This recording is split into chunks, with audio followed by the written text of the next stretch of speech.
Hello everyone, how are you all. Welcome to idea infusion by triumph academy. आज हम करने वाले हैं आपका unit number 5 of the subject company law. तो वीडियो स्टार्ट होने से पहले चैनल को कर दीजिए सब्सक्राइब, और जिसको भी नोट्स परचेज करने हैं नीचे टेलीग्राम का लिंक है, डिस्क्रिप्शन बॉक्स में जाकर नोट्स परचेज कर सकता है। और करते हैं आज की वीडियो को स्टार्ट बिना किसी देरी के। सबसे पहले इसके अंदर समझते हैं डिविडेंड।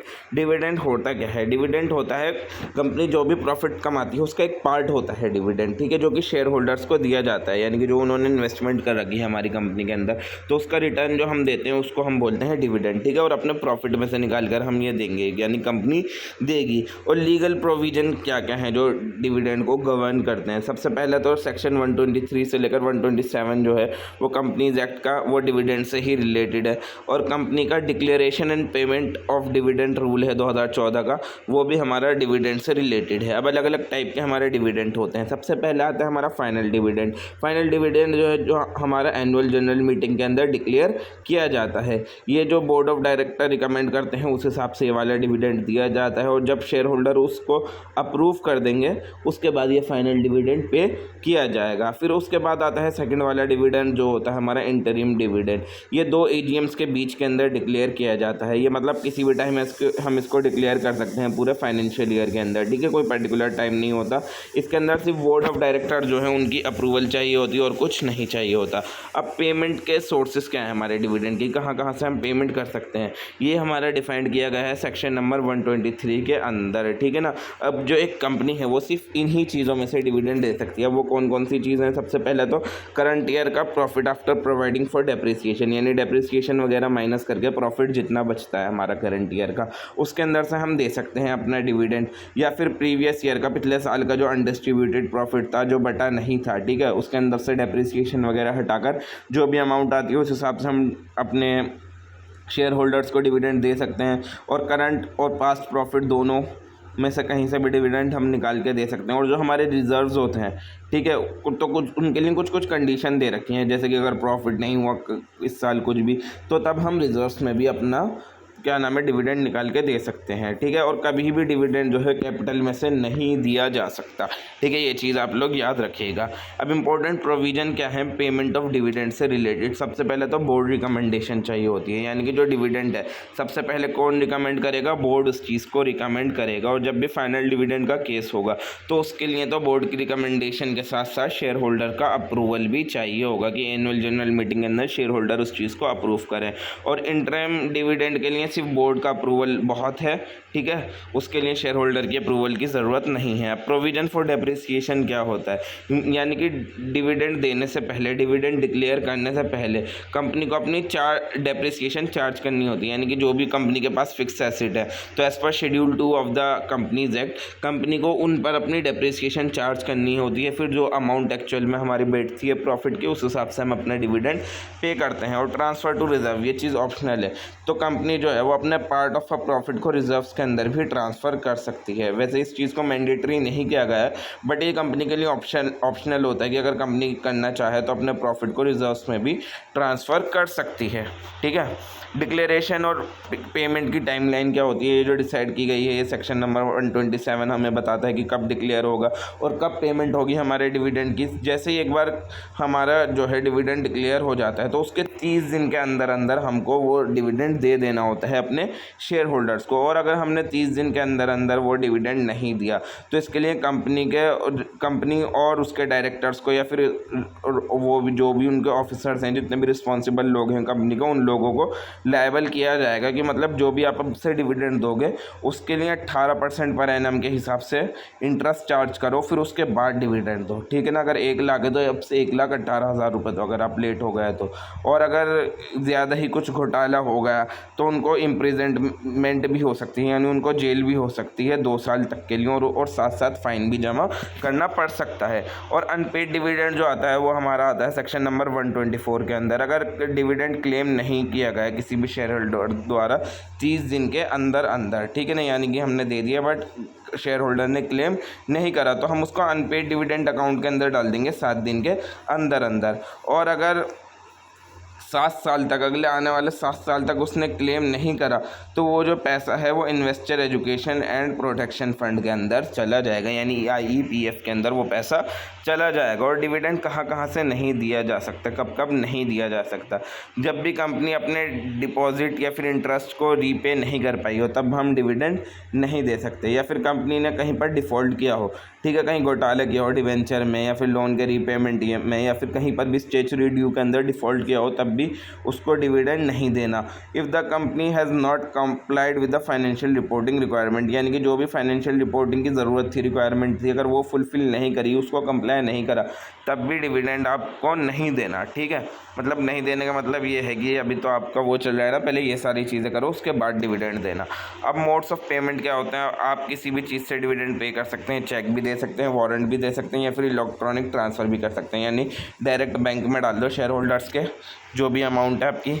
और अगर आप फेल कर देते हो यानी डिविडेंड नहीं दे पाते तो उसकी पनिशमेंट क्या है। पनिशमेंट जो डिफ़ाइन की गई है वो सेक्शन नंबर 127 के अंदर डिफ़ाइन की गई है कि अगर डिविडेंड आप नहीं दे पाते हो तो आपको, और the warrant is not posted with in 30 days, यानी कि अगर आपने ना ही डिविडेंड दिया ना ही उसके बदले में वारंट पोस्ट किया 30 दिन के अंदर अंदर, तो जो कंपनी है और जो उसके ऑफिसर हैं उनको 1000 पर डे के हिसाब से फ़ाइन किया जा सकता है, यानी जितने दिन और लेट हुआ उस हिसाब से 1000 रुपये रोज़ की इनसे लिए जाएंगे। और इम्प्रिजन किया जा सकता है, यानी जेल हो सकती है 2 साल तक की, और उनको 7 18% पर एनम का इंटरेस्ट भी देना पड़ेगा शेयर होल्डर्स को।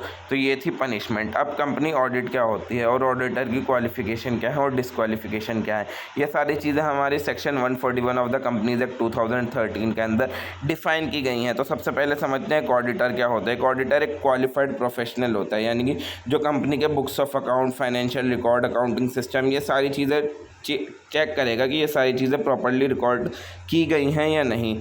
फिर ये सारी चीज़ें चेक करने के बाद ऑडिटर जो है वो अपना ओपिनियन देता है कि ये जो फाइनेंशियल स्टेटमेंट हैं जितनी भी, वो सारी चीज़ें सच्ची चीज़ें दिखा रही हैं, नहीं कुछ घोटाला तो नहीं है, कुछ झूठ तो नहीं है, और फाइनेंशियल पोजीशन इसके अंदर ठीक ठीक लिखी हुई है नहीं। तो ये होता है हमारा ऑडिटर का काम। अब क्वालिफिकेशन क्या होती है एक ऑडिटर की, ये डिफ़ाइन किया गया है हमारा सेक्शन नंबर 141 सब सेक्शन 1 के अंदर। तो एक इंसान को ऑडिटर अपॉइंट होने के लिए किसी कंपनी के अंदर उसको क्या क्या होना ज़रूरी है, क्या क्या कंडीशन फुलफ़िल करनी ज़रूरी है। सबसे पहले तो उसको चार्टर्ड अकाउंटेंट होना ज़रूरी है, यानी कि उसको एक CA होना ज़रूरी है। जो चार्टर्ड अकाउंटेंट होते हैं, जो हमारे CA होते हैं, जिनके पास सर्टिफिकेट ऑफ प्रैक्टिस होता है, यानी COP जिनके पास होता है। COP कौन इशू करता है, हमारा institute of chartered accountant of India, ICAI हमारा जो है CA के लिए सर्टिफिकेट ऑफ प्रैक्टिस इशू करता है। ये ही लोग जो हैं हमारी कंपनी में एज अ ऑडिटर लग सकते हैं। और फर्म के केस में क्या होता है, जो फर्म होती है चार्टर्ड अकाउंटेंट की, उनको भी हम ऑडिटर के तरीके से अपॉइंट कर सकते हैं अपनी कंपनी के अंदर। और जो पार्टनर्स होते हैं, only the partners who are chartered accountant are allowed to act and sign on behalf of the firm. तो जो ये हमारे चार्टर्ड अकाउंटेंट होते हैं यही कंपनी के बिहाफ पर मतलब साइन वगैरह करते हैं इनके पार्टनर्स में, ठीक है। डिस्क्वालिफिकेशन क्या आती है हमारे ऑडिटर की, जो कि डिफाइन की गई हैं सेक्शन नंबर 141 सब सेक्शन 3 के अंदर, कि एक इंसान एलिजिबल नहीं है ऑडिटर बनने के लिए इन केसेस के अंदर। सबसे पहले तो ये, अगर वो चार्टर्ड अकाउंटेंट नहीं है, अगर वो CA नहीं है तो ऑडिटर नहीं बन सकता। और अगर पर्सन जो है, वो इंसान जो है, वो ऑफिसर है या फिर उसी कंपनी का एम्प्लॉय है। अब भले सा कंपनी का एम्प्लॉय हो, डायरेक्टर हो, मैनेजर हो, या फिर कोई सा भी ऑफिसर हो उस कंपनी का, वो उसी कंपनी का ऑडिटर नहीं बन सकता। तीसरी कंडीशन ये दे रखिए, अगर पर्सन जो है, वो इंसान जो है, वो पार्टनर है या फिर एम्प्लॉय है या फिर ऑफिसर है कंपनी का, ठीक है, भले से पार्टनर हो, एम्प्लॉय हो, या फिर कंपनी में किसी भी तरीके से वो इंसान वर्क कर रहा हो, तो वो इंसान कंपनी का ऑडिटर नहीं लग सकता। ये और चौथा ये है कि अगर वो इंसान या फिर उसका कोई भी रिलेटिव कंपनी की सिक्योरिटीज़ होल्ड करता है, ठीक है ना, यानी कि अगर जो ऑडिटर है या फिर उसका कोई भी रिलेटिव या फिर उसका कोई भी पार्टनर, क्या नाम है, कंपनी के अंदर शेयर्स हैं उसके, या फिर कंपनी के अंदर डिबेंचर हैं 1000 की फेस वैल्यू से ज़्यादा के, तो वो इंसान डिस्क्वालीफाइड हो जाता है एज अ ऑडिटर लगने के लिए उस कंपनी के अंदर। और अगर ऑडिटर या फिर उनके रिलेटिव्स ने लोन या फिर गारंटी दे रखा है कंपनी को, ठीक है ना, या तो उस इंसान के रिलेटिव ने लोन दिया है कंपनी को या फिर गारंटी दी है किसी सिक्योरिटी से रिलेटेड, या फिर कंपनी को, या फिर उस कंपनी की होल्डिंग को, या फिर उस कंपनी की सब्सिडरी को, तो उस इंसान को भी एज अ ऑडिटर लगाने के लिए हम डिस्क्वालीफाइड कर देते हैं।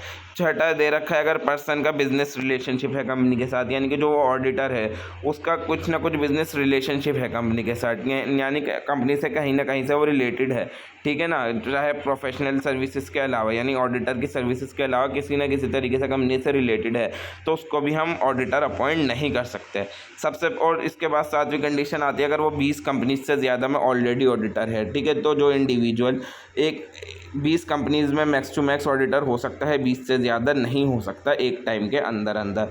और 8वां दे रखा है अगर उस इंसान को अगर वो इंसान फ्रॉड करता हुआ पकड़ा गया है, ठीक है ना, अगर उसने फ्रॉड करा है या फिर फ्रॉड रिलेटेड ऑफेंस करा है, ठीक है ना, तो उसको भी हम ऑडिटर नहीं लगा सकते अपनी कंपनी के अंदर। तो समरी क्या दे रखी है, चार्टर्ड अकाउंटेंट होना चाहिए, ठीक है, सर्टिफिकेट ऑफ प्रैक्टिस होना चाहिए उसके पास। और डिस्क्वालिफिकेशन क्या दे रखी है, ऑफिसर हो और एम्प्लॉय हो कंपनी का तो वो क्या हो जाता है, डिस्क्वालीफाइड हो जाता है।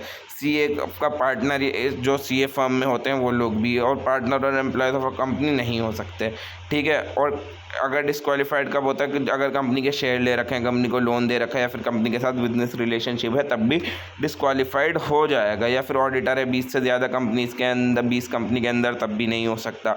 और अगर फ्रॉड किया है उसने किसी लास्ट 10 ईयर्स में, तब भी नहीं हो सकता।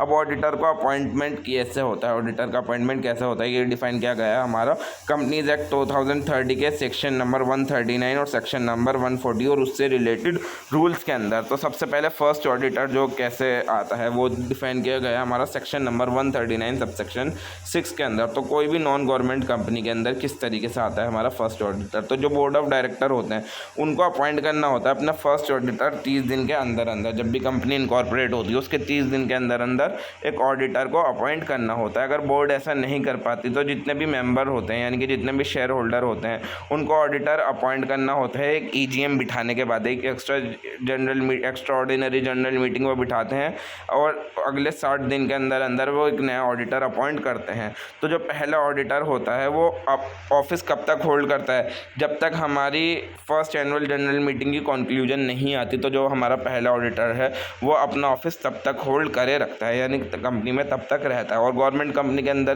क्या दे रखा है, तो जो कंट्रोलर होते हैं या फिर ऑडिटर जनरल ऑफ इंडिया जो है हमारा CAG जो है, वो इसके अंदर first auditor 60 days of incorporation के अंदर अंदर क्या करता है, अपॉइंट करते हैं। अगर CAG जो है वो अपॉइंट नहीं कर पाते तो बोर्ड के पास ये ऑप्शन आ जाता है कि वो अगले 30 दिन के अंदर अंदर नया मतलब फर्स्ट जो है ऑडिटर अपॉइंट कर लें। और अगर बोर्ड भी फेल हो जाता है तो कंपनी जो है एक ऑडिटर EGM बिठाकर खुद ही 60 दिन के अंदर अंदर अपॉइंट कर लेती हैं, ठीक है ना। और सब्सिक्वेंट ऑडिटर जो होता है वो सेक्शन नंबर 139 सब सेक्शन 1 के अंदर डिफाइन किया गया है। जो मेंबर होते हैं कंपनी के वो ऑडिटर को अपॉइंट करते हैं एनुअल जनरल मीटिंग के अंदर, ठीक है। और ये जो ऑडिटर है वो एक टर्म के लिए अपॉइंट किया जाता है, यानी 5 साल के लिए अपॉइंट किया जाता है, ठीक है। और subject to ratification by member, यानी कि नोट, ये तो ऐसे ही दे रखा है कि note ratification requirement was removed in 2013 for certain companies, तो the company must inform the registrar of a company of the appointment with in 15 day using form number 81, यानी कि कंपनी को ये चीज़ इन्फॉर्म करनी होती है कि हमने अपना नया जो है ऑडिटर लगा लिया ROC को 15 दिन के अंदर अंदर, ठीक है। जैसे ही वो ज्वाइन कर लो उसके 15 दिन के अंदर अंदर आपको बताना होता है ROC को। और रोटेशन ऑफ ऑडिटर जो है सेक्शन नंबर 139 सब सेक्शन 2 के अंदर डिफाइन किया गया। कौन कौन कर सकता है ऑडिटर्स का रोटेशन, जितनी भी लिस्टेड कंपनीज़ हैं और कुछ कुछ पब्लिक कंपनीज़ जिनकी paid up share capital 10 crore या फिर 10 करोड़ से ज़्यादा है, या फिर पब्लिक बोरोइंग उनकी 50 करोड़ या फिर 50 करोड़ से ज़्यादा है। इससे रिलेटेड प्रोविज़न क्या दे रखे हैं, इंडिविजुअल ऑडिटर जो होता है वो एक टर्म के लिए रीअपॉइंट नहीं किया जा सकता एक टर्म के बाद, यानी कि 5 साल के एक टर्म के बाद उसको रीअपॉइंट हम नहीं कर सकते। और जो ऑडिट फर्म है वो रीअपॉइंट नहीं की जाती 2 टर्म के बाद, ठीक है। इंडिविजुअल एक टर्म के बाद, ऑडिट फर्म 2 टर्म के बाद। और जब अपनी मैक्सिमम टर्म को वो कंप्लीट कर लेते हैं तो उनको कूल ऑफ पीरियड दिया जाता है 5 साल का, ठीक है ना, उनको रीअपॉइंटमेंट करने से पहले, यानी कि अब वो 5 साल बाद ही रीअपॉइंट हो सकते हैं उस कंपनी के अंदर, वरना नहीं हो सकते।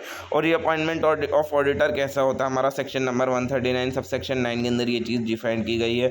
तो हर AGM के अंदर कंपनी जो है रीअपॉइंट करती है अपने एग्जिस्टिंग ऑडिटर्स को, यानी कि जो ऑडिटर हैं जो एलिजिबल हैं रीअपॉइंटमेंट के लिए उनको देखती है। और the auditor has not express unwillingness, और अगर ऑडिटर भी राज़ी है, मतलब वो अनविलिंगनेस नहीं दिखा रहा कि मैं नहीं ज्वाइन करना चाहता, वो ये चीज़ नहीं कर रहा, और कंपनी ने अगर किसी को अपॉइंट नहीं किया है अब तक ऑडिटर, तो वही इंसान जो है रीअपॉइंट कर लिया जाता है, ठीक है, जो एग्जिस्टिंग ऑर्डर होता है। और स्पेशल केस क्या दे रखा है कैजुअल वैकेंसी का, जो कि सेक्शन नंबर 139 सबसेक्शन 8 के अंदर आता है। कैजुअल वैकेंसी जब आती है जब ऑफिस जो होता है ऑडिटर का वो वेकेंट हो जाता है, ठीक है ना, भले से जैसे कि ऑडिटर है रिज़ाइन करके चला गया, डेथ हो गई उसकी, या डिस्क्वालीफाई हो गया वो इंसान, ठीक है।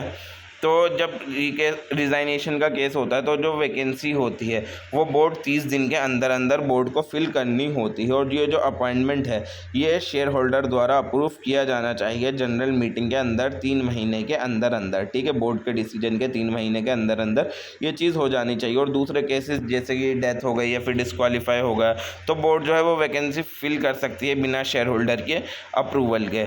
और ऑडिटर जो होते हैं गवर्नमेंट कंपनीज़ के वो डिफाइन किए गए हैं हमारे सेक्शन नंबर 139 सब सेक्शन 5 के अंदर।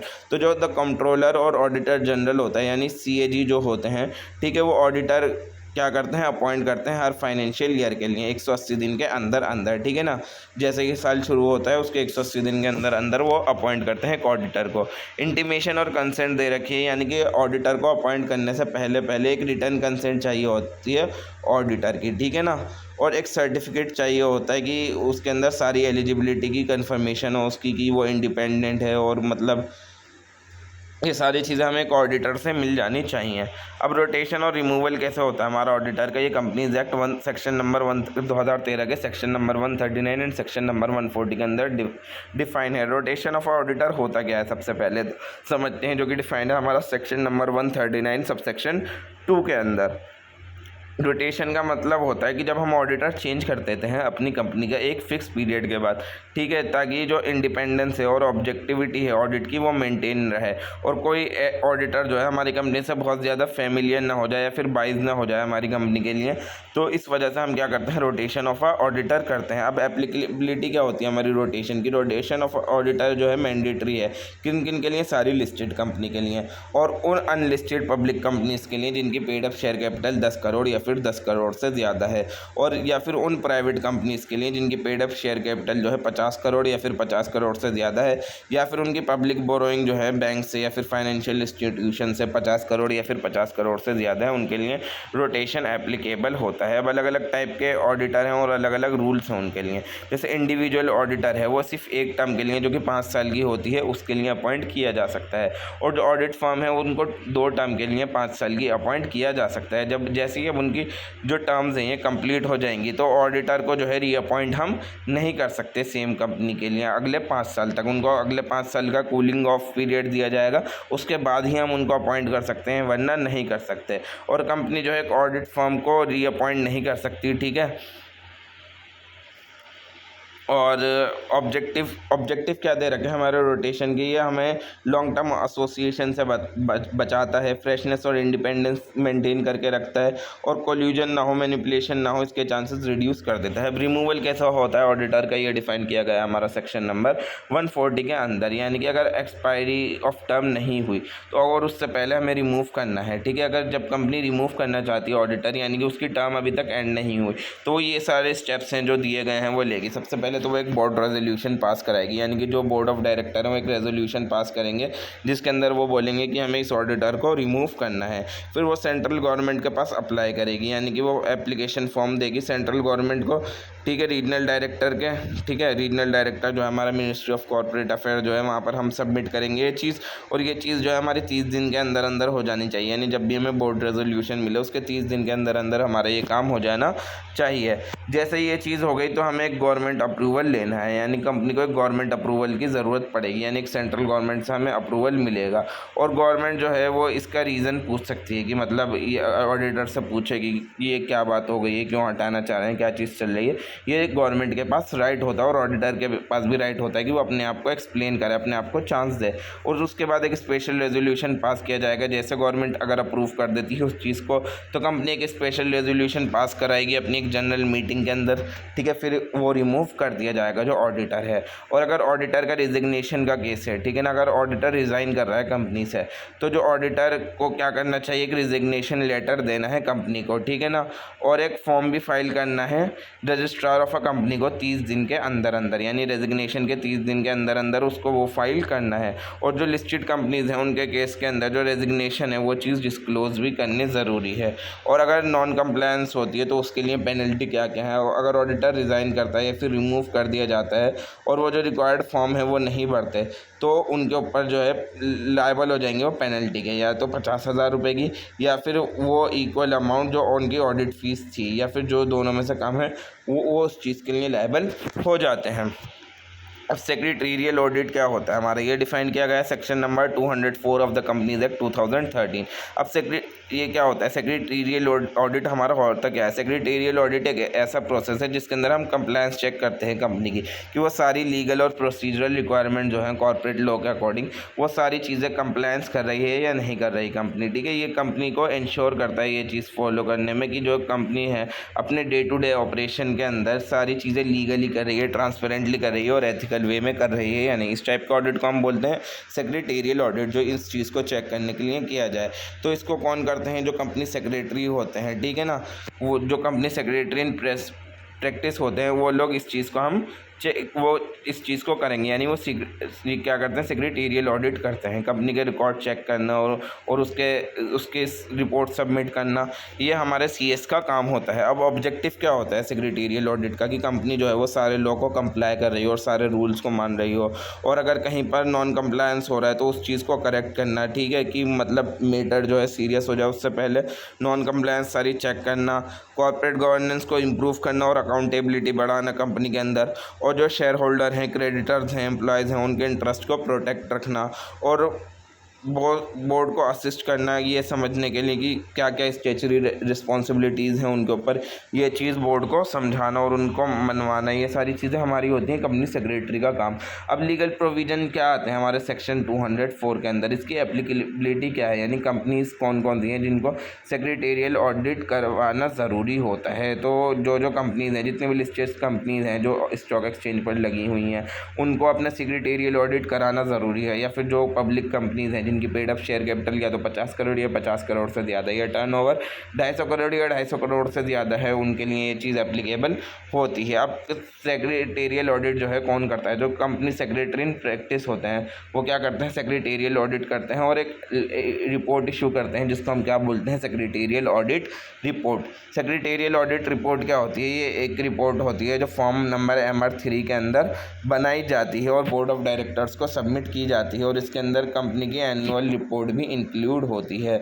इसके अंदर क्या क्या चीज़ें इंक्लूड होती हैं कि कंपनी जो है वो सारे लॉस को मान रही है या नहीं मान रही, कहीं पर ऐसा तो नहीं हो रहा कि नॉन कंप्लायंस हो रहा है, और अगर कहीं सजेशन होता है कि किसी चीज़ को सही करना है, किसी प्रैक्टिस को इम्प्रूव करना है, वो चीज़ इसके अंदर लिखी हुई होती है। अब स्कोप क्या क्या है सेक्रेटेरियल ऑडिट का, तो ये ऑडिट जो है वो इन सारे रूल्स के अंदर कवर्ड है। सबसे पहले आता है company act 2013, security law, SEBI regulation, depositories act, listing agreement, foreign exchange management act, other applicable industry and specific law, ये सारी चीज़ें इसके पार्ट हैं। और ये क्या क्या चीज़ें चेक भी करती है कि जो कंपनी है वो स्टैच्यूटरी रजिस्टर और रिकॉर्ड को मेंटेनेंस कर रही है या नहीं कर रही, और क्या क्या होता है कि बोर्ड मीटिंग और शेयर होल्डर मीटिंग की होल्डिंग चेक की जाती हैं, और फॉर्म्स की फाइलिंग और रिटर्न्स ROC को सबमिट करना, और शेयर के डिविडेंड के इशूज़ से रिलेटेड चीज़ें और अप्रूवल और चीज़ों का अप्रूवल इसके अंदर चेक किया जाता है। अब इंपॉर्टेंस क्या क्या है, ये कंपनी को लीगल पेनल्टीज़ और लिटिगेशन से बचाती है, इंटरनल कंट्रोल को इम्प्रूव करती है और रिस्क मैनेजमेंट अच्छा करती है,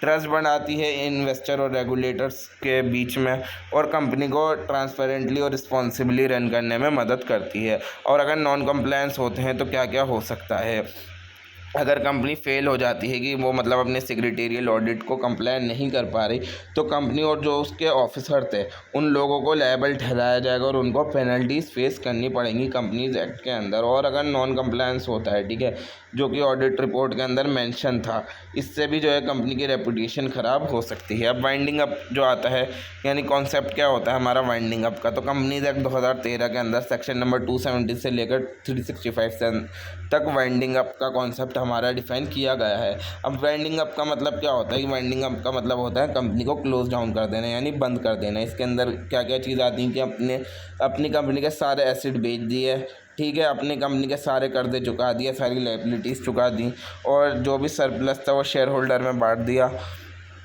और dissolving the company so it ceases to exist legally, यानी कंपनी को डिज़ोल्व कर दिया बट वो लीगली जो है एग्जिस्ट करती है अभी भी, ठीक है ना। तो इसका मतलब ये है कि कंपनी की लाइफ एंड हो गई, सीधा सीधा वाइंडिंग अप का मतलब ये है। अब पर्पस क्या होता है जब हम कंपनी को अपनी लीगली क्लोज करना चाहते हैं कि मतलब अब कंपनी फंक्शन में नहीं है या फिर उसकी रिक्वायरमेंट नहीं है अब, तो हम वाइंड अप कर देते हैं। और जब हमें क्रेडिटर और शेयर होल्डर के इंटरेस्ट को प्रोटेक्ट करना होता है तब हम वाइंड अप करते हैं। जब हम ये चीज़ इंश्योर कर लेते हैं कि सेटलमेंट ऑफ अकाउंट हो गया और हम लॉ से कंप्लायंस कर रहे हैं, ठीक है, तब हम वाइंड अप कर देते हैं अपनी कंपनी को। अब अलग अलग मोड्स हैं हमारे वाइंड अप करने के, जो कि कंपनीज एक्ट 2013 के अंदर डिफाइन किए गए हैं। मेनली जो है इसके अंदर 2 मोड हैं। सबसे पहला आता है compulsory winding up by tribunal, जो कि सेक्शन नंबर 271 के अंदर डिफाइन किया गया है। इसका जो दूसरा नाम है उसको हम किस नाम से जानते हैं, वाइंडिंग अप बाय कोर्ट। ये कब होता है, जब कंपनी को फोर्स किया जाता है कि मतलब जब नेशनल कंपनी लॉ ट्रिब्यूनल जो है NCLT जो है वो कंपनी को फोर्स करता है कि आपको अब अपनी कंपनी वाइंड अप कर देनी है, बंद कर देनी है। अब ग्राउंड्स क्या क्या होते हैं कि मतलब कब इनको करवा देती है जो NCLT है कंपनी को बंद, जब कंपनी जो है अपने डेट्स चुका नहीं पाती, अपने कर्जे चुका नहीं पाती और कंपनी अपनी सॉवरेनिटी और इंटीग्रिटी ऑफ इंडिया के मतलब अगेंस्ट एक्ट करा होता है ना, उन्होंने कुछ गलत चीज़ कर दी होती है कंपनी ने, या फिर कंपनी ने डिफ़ॉल्ट किया होता है फाइनेंशियल स्टेटमेंट के अंदर या फिर एनुअल रिटर्न के अंदर। लगातार 5 साल तक अगर वो कुछ डिफ़ॉल्ट करती हुई आ रही हैं, कुछ करती हुई आ रही हैं स्कैम, तब वो NCLT बोलता है कि अब आप वाइंड अप कर दो, बंद कर दो कंपनी। और अगर ट्रिब्यूनल का ये ओपिनियन होता है कि इस टाइम पर उस कंपनी का वाइंड अप ज़रूरी है, जस्ट और इक्विटेबल है, तब वो जो है NCLT बिज़नेस को बंद करा देती है। और अगर कंपनी ने कुछ फ्रॉड करा है या फिर कुछ भी अनलॉफुल चीज़ करी है तब भी NCLT जो है उसको बंद करवा देती है, जो हमारी कंपनीज़ होती है। अब कौन कौन अप्लाई कर सकता है ये कंपलसरी वाइंड अप के लिए? एक बार तो कंपनी खुद भी कर सकती है, क्रेडिटर कर सकते हैं, रजिस्ट्रार ऑफ कंपनी कर सकते हैं, और कोई से भी कॉन्ट्रीब्यूटरी यानी कि जो पर्सन है जो लायबल है कंपनी का मनी पे करने के लिए, वो भी कर सकते हैं। और सेंट्रल या फिर स्टेट गवर्नमेंट भी अप्लाई कर सकती है कंपलसरी वाइंड अप के लिए। और वॉलेंट्री वाइंडिंग अप जो कि डिफाइंड है सेक्शन नंबर 304 के अंदर, तो वॉलेंट्री वाइंडिंग अप का मतलब होता है कि कंपनी जो है खुद डिसाइड करती है बंद होने का, ठीक है। वैसे तो इससे रिलेटेड सारे लॉज जो दे रखे हैं वो इंसॉल्वेंसी एंड बैंकरप्सी कोड, जिसको हम IBC भी बोलते हैं, 2016 के अंदर दे रखे हैं। तो कंडीशन क्या है वॉलेंट्री वाइंडिंग अप के लिए, कि कंपनी सबसे पहले एक स्पेशल रेजोल्यूशन पास कराएगी जनरल मीटिंग के अंदर, और एक या फिर ऐसा रेजोल्यूशन पास कराएगी जो कि expiry of the fix duration का होगा कंपनी का, या फिर जो अगर प्रोजेक्ट कंप्लीट हो गया जिसके लिए कंपनी बनाई गई थी, ठीक है, उसके मतलब कंपनी किसी पर्टिकुलर टॉपिक के लिए बनाई गई थी और वो पर्टिकुलर काम अब कंप्लीट हो चुका है, तो वो वॉलेंट्री वाइंड अप कर सकते हैं। तो प्रोसेस क्या होगा, सबसे पहले तो वो डिक्लेरेशन ऑफ सॉल्वेंसी देंगे डायरेक्टर, ठीक है, अगर वो एप्लीकेबल है कि अगर वो सॉल्वेंट है तो वो डिक्लेरेशन देंगे कि हम अभी सॉल्वेंट हैं, और वो एक लिक्विडेटर को अपॉइंट करेंगे कि वो वाइंडिंग अप से रिलेटेड सारी चीज़ें मैनेज कर सके। एसेट बेच दिए जाएंगे, लाइबिलिटीज़ पे कर दी जाएंगी, और फाइनल रिपोर्ट जो है वो ट्रिब्यूनल या फिर ROC को सबमिट कर दी जाएगी। अब समरी टेबल दे रखी है इसकी कि वाइंड अप कौन कौन से होते हैं। 2 टाइप के हमारे वाइंड अप होते हैं, एक होता है कंपलसरी जो कि ट्रिब्यूनल करता है, इसके अंदर कौन कौन इनिशिएट कर सकता है, क्रेडिटर, ROC, गवर्नमेंट, या फिर कंपनी खुद इनिशिएट करती है। मेन ग्राउंड क्या क्या होते हैं कि कंपनी अपना डेट नहीं चुका पाई, फ्रॉड कर दिया, पब्लिक इंटरेस्ट के खिलाफ कुछ एक्ट कर दिया, और इसको कौन हैंडल करता है, NCLT यानी नेशनल कंपनी लॉ ट्रिब्यूनल इसको हैंडल करता है। और वॉलेंट्री जो होता है जो कंपनी खुद करती है, इसके अंदर कौन इनिशिएट करता है, कंपनी के खुद शेयर होल्डर इनिशिएट करते हैं। ये क्यों बंद की जाती है वॉलेंट्री, जब किसी प्रोजेक्ट के लिए बनाई गई थी तब बंद कर दी जाती है, या फिर कंपनी का खुद का डिसीजन होता है बंद करने का तब बंद कर दी जाती है। और इसको कौन हैंडल करता है, जो वॉलेंट्री लिक्विडेटर होते हैं या फिर IBC के अंदर ये चीज़ मेंशन की गई है, ठीक है। अब प्रोविजन ऑफ वाइंडिंग अप जो कि दे रखे हैं IBC के अंदर, यानी insolvency and bankruptcy code IBC 2016 के अंदर। तो इंसॉल्वेंसी एंड बैंकरप्सी कोड यानी IBC 2016 एक स्पेशल लॉ बनाया गया है जो कंपनीज और इंडिविजुअल जो अपना डेट रीपे नहीं कर पाए, ठीक है ना, जो अपना कर्जा नहीं चुका पाए, उन लोगों के लिए ख़ास तौर पर से ये जो लॉ है बनाया गया है। तो IBC के अंदर वाइंडिंग अप जो है यानी कंपनी को बंद करना जो है वो एक लार्जर प्रोसेस है, ठीक है ना, जो एक पूरा प्रोसेस बताया गया है। इन्होंने कॉर्पोरेट इंसॉल्वेंसी रेजोल्यूशन प्रोसेस बताया गया है IBC के अंदर कि किस तरीके से ये चीज़ की जाएगी। तो अगर कंपनी जो है कंपनी को हम बचा नहीं सकते, यानी रिस्ट्रक्चर नहीं कर सकते, ठीक है। अब उसका लिक्विडेशन, तो उसको हम क्या कर देते हैं, लिक्विडेट कर देते हैं, यानी कि जो कि एक वाइंडिंग अप जैसा ही है, तो हम कंपनी को क्या कर देते हैं, लिक्विडेट कर देते हैं। तो आईबीसी जो होता है किन किन पर एप्लीकेबल होता है, तो जो कंपनीज हैं उन पर, एलएलपीज पर एप्लीकेबल होता है, इंडिविजुअल और पार्टनरशिप फर्म पर एप्लीकेबल होता है, और पर्सनल गारंटर्स जो कॉर्पोरेट डेटर पर ये एप्लीकेबल होती है। अब वाइंडिंग अप कब होता है आईबीसी के अंडर, वाइंडिंग अप या फिर जिसको हम लिक्विडेशन भी बोल सकते हैं, आईबीसी के अंदर कब होता है, जब इंसॉल्वेंसी रेजोल्यूशन फेल हो जाता है, यानी कि जब कंपनी जो है सक्सेसफुल रिजोल्यूशन प्लान के साथ नहीं आ पाती विद इन गिवन टाइम, तब ये चीज़ होती है। दूसरा, कमेटी ऑफ क्रेडिटर जो होता है, जब वो डिसाइड कर देते हैं लिक्विडेट करने का, तब वाइंड अप होती है। जब कोई रेजोल्यूशन का प्लान नहीं होता, सबमिट नहीं होता या फिर अप्रूव नहीं होता, तब होता है। और इसके बाद क्या आ गया, रेजोल्यूशन प्लान जो है वो रिजेक्ट कर देती है हमारी एनसीएलटी, तब वाइंड अप हो जाती है। और या फिर जब डेटर है वो वायलेट कर देते हैं टर्म को, यानी कि जो रेजोल्यूशन प्लान की अप्रूव टर्म्स है उसको वायलेट कर देते हैं, तब ये चीज़ होती है हमारी, ठीक है, वाइंड अप होता है आईबीसी के अंदर। और जब कंपनी वॉलेंटरीली यानी खुद चूज़ करती है liquidation under section 59 of the IBC 2016, तब हम वाइंड अप कर सकते हैं। अब ये प्रोसेस स्टार्ट कौन करता है, तो अब कंपनी ने जो आईबीसी है वो अलाउ करता है पार्टीज़ को कि वो खुद इनिशिएट करें इंसॉल्वेंसी के लिए, ठीक है। यानी कि एप्लीकेंट के टाइप दे रखे हैं और दे रखा है कौन कौन फाइल कर सकता है। जैसे फाइनेंशियल क्रेडिटर हैं तो उनके लिए कौन कौन फाइल कर सकता है, बैंक लेंडर्स, बॉन्ड होल्डर्स के फाइल कर सकते हैं। और जो हमारे ऑपरेशनल क्रेडिटर हैं उनके लिए सप्लायर, वेंडर्स और एम्प्लॉय कर सकते हैं। कॉर्पोरेट डेटर हैं उनके लिए कंपनी जो खुद कर सकती है, जिसको हम वॉलेंटरी इंसॉल्वेंसी भी बोलते हैं। अब की स्टेप्स क्या क्या है हमारे वाइंडिंग अप के अंदर यानी लिक्विडेशन के अंदर, आईबीसी के अंदर। सबसे पहले तो हम इनिटेशन लेंगे, यानी कि इंसॉल्वेंसी प्रोसीडिंग स्टार्ट। सबसे पहले इंसॉल्वेंसी का प्रोसेस स्टार्ट होगा कि जब क्रेडिटर या फिर कंपनी एक एप्लीकेशन देंगे एनसीएलटी से पहले, यानी कि अगर रेजोल्यूशन का प्रोसेस फेल हो जाता है तो एनसीएलटी ऑर्डर करेगी लिक्विडेशन का, वरना हम खुद करेंगे, ठीक है, कंपनी खुद करेगी। और दूसरा स्टेप क्या आता है कि जब हम लिक्विडेटर को अपॉइंट करते हैं, फिर हम एक लिक्विडेटर को अपॉइंट करेंगे जो पूरा वाइंडिंग अप का प्रोसेस मैनेजर करेगा। इनको हम क्या बोलते हैं, ये इंसॉल्वेंसी प्रोफेशनल्स होता है, आईपी जिनको बोला जाता है। ये पूरा सीआईआरपी का जो हमारा प्रोसेस है, ठीक है, वो मैनेज करते हैं, ठीक है। ये जो हमारे लिक्विडेटर होते हैं इंसॉल्वेंसी प्रोफेशनल जिन्हें बोलते हैं, फिर पब्लिक अनाउंसमेंट की जाएगी। जो ये लिक्विडेटर होंगे वो पब्लिक नोटिस भेजेंगे, क्रेडिटर्स को बोलेंगे कि अपने क्लेम्स ले लो, ये कंपनी अब बंद होने वाली है। फिर हम एसिड पूल का फॉर्मेशन करेंगे, यानी कि लिक्विडेटर जो है पूरी एसिड और लाइबिलिटीज़ की लिस्ट तैयार करेंगे कंपनी से रिलेटेड, और जो भी एसिड होंगे वो कंपनी के बेच देंगे ताकि वो कंपनी के कर्जे चुका पाएँ। और जो भी क्लेम्स हैं उनकी पेमेंट करेंगे, यानी कि जिसको वाटरफॉल मैकेनिज्म भी बोलते हैं, सेक्शन 53 के अंदर जो डिफाइन किया गया है।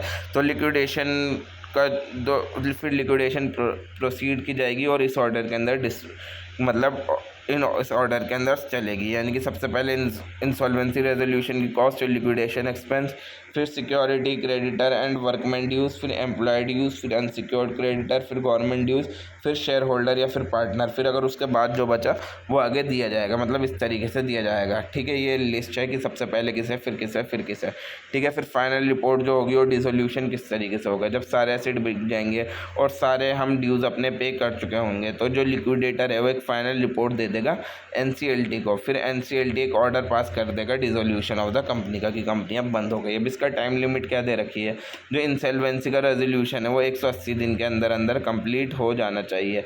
ये मैक्स टू मैक्स 330 दिन तक एक्सटेंड किया जा सकता है, ठीक है, अगर लीगल प्रोसीडिंग के अंदर देर लग रही है तो, ठीक है। और अगर नहीं कंप्लीट होता तो लिक्विडेशन खुद शुरू हो जाएगी, बिगिन हो जाएगी। और वॉलेंटरी लिक्विडेशन जो है हमारा सेक्शन 59 ऑफ द आईबीसी के अंदर डिफाइन किया गया है कि अगर कंपनी इंसॉल्वेंट नहीं है और वो खुद आती है वॉलेंटरी वाइंड अप करने के लिए, ठीक है, तो वो आता है हमारा सेक्शन 59 के अंदर कि कंपनी के ऊपर कोई कर्जा नहीं है और कंपनी ने अपने सारे कर्जे चुका चुके हैं अपने एसेट वगैरह बेचकर, तो कंपनी खुद वॉलेंटरी क्या कर सकती है, बंद कर सकती है, अपने आप को वाइंड अप कर सकती है। तो कंडीशन क्या क्या है इनको, सबसे पहले कि स्पेशल रेजोल्यूशन पास कराना पड़ेगा अपने शेयर होल्डर से, एक डिक्लेरेशन ऑफ सॉल्वेंसी देना पड़ेगा और लिक्विडेटर को अपॉइंट करना पड़ेगा, और फिर जो लिक्विडेटर है वो पूरी फाइनल रिपोर्ट वगैरह पूरा प्रोसेस करके NCLT को दे देगा। अब इंपॉर्टेंट अथॉरिटीज़ कौन कौन सी आती हैं IBC के अंडर, सबसे पहले तो NCLT आता है, नेशनल कंपनी लॉ ट्रिब्यूनल। इसका काम क्या होता है, educating authority for companies and LLP, यानी कि ये एजुकेटिंग अथॉरिटी है किन किन के लिए, कंपनीज के लिए और LLP के लिए। और insolvency and bankruptcy board of India IBBI जिसको बोलते हैं, ये इंसॉल्वेंसी प्रोफेशनल्स और प्रोसेस का रेगुलेटर है, ठीक है। और इंसॉल्वेंसी प्रोफेशनल्स कौन होते हैं, जो लिक्विडेटर होते हैं, ठीक है, या फिर जो रेजोल्यूशन प्रोफेशनल होते हैं, इनको हम क्या बोलते हैं, इंसॉल्वेंसी प्रोफेशनल्स बोलते हैं। So that is all for today guys, ख़त्म होता है बस आपका कंपनी लॉ, ख़त्म करवा चुका हूँ। वीडियो पसंद आई हो तो वीडियो को लाइक करो, चैनल को सब्सक्राइब करो, और अगर अब तक यहाँ आ गए हो, पूरी वीडियो देख चुके हो और अब तक सब्सक्राइब नहीं किया तो यार कर दो ना, मैंने भी मदद कर दी, आप लोग भी मेरी मदद कर दो। जिसको भी नोट्स परचेज़ करने हैं नीचे टेलीग्राम पर जाओ और परचेज़ कर लो। Thank you so much for watching. मैं मिलता हूँ आपको अब इसके इंपॉर्टेंट टॉपिक्स और प्रीवियस ईयर क्वेश्चन पेपर के साथ बस कुछ ही देर के अंदर। Thank you so much.